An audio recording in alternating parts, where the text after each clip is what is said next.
Քարակերտցի Գնունի Անտոնյանը այս տարի խաղողի ռեկորդային քանակ է հանձնել՝ 300 տոննա։ Խաղողի մշակումը սկսել է 1 հեկտարից։ Քարքարոտ հողակտոր էր։ Հիմա հսկա այգի, մոտ 14 հեկտար։ Գործարանի հետ պայմանագրային պարտավորությունը ժամանակին կատարել է եւ հետզհետե ընդլայնել խաղողագործությունը։ Ասում է, եթե մթերման գինը ինքնարժեքից գոնե 50 դրամով բարձր լիներ, 14 հեկտարի փոխարեն 24-ը կունենար։ 140 դրամով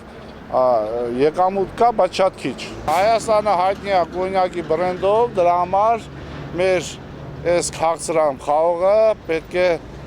մի քիչ գինը բարձր լինի, որ մեր ժողովուրդը շահագրգռվի, բոլոր այգիներ հիմնեն, մշակեն, որ լավ ապրեն։ 80-ամյա Գրիգոր Գրիգորյանը եւս եկամտից դժգոհ չէ։ Լրացուցիչ 5 տոննա խաղող է հանձնել։ Տեղեր եմ տարել, այդ տեղերը սրսկրեմ եւ շատ լավ օգուտ եմ ստացել, մի հատ նեղած, մի հատ բան չեղել։ Որակյալ խաղողի պահանջարկ գործարանը միշտ է ունեցել։ Որպեսզի միջազգային շուկայում հայկական կոնյակը մրցունակ լինի, ներդրվում են արդիական տեխնոլոգիաներ, նոր մամլիչներ։ Արտադրված խաղողի հյութն ապահովում է կոնյակի նրբահամը։ 70 տարեկան հայկական կոնյակը 1-ից մինչև 1.5 միլիոն դրամ մարժ է։ Գործարանի նոր հնարավորությունները թույլ են տալիս նորանոր տեսակներ թողարկել, պահպանելով ավանդական տեխնոլոգիան։ Կարինե Վարդանյան, Էդվարդ Շախալյան, ժամը լրատվական, Արմավիր։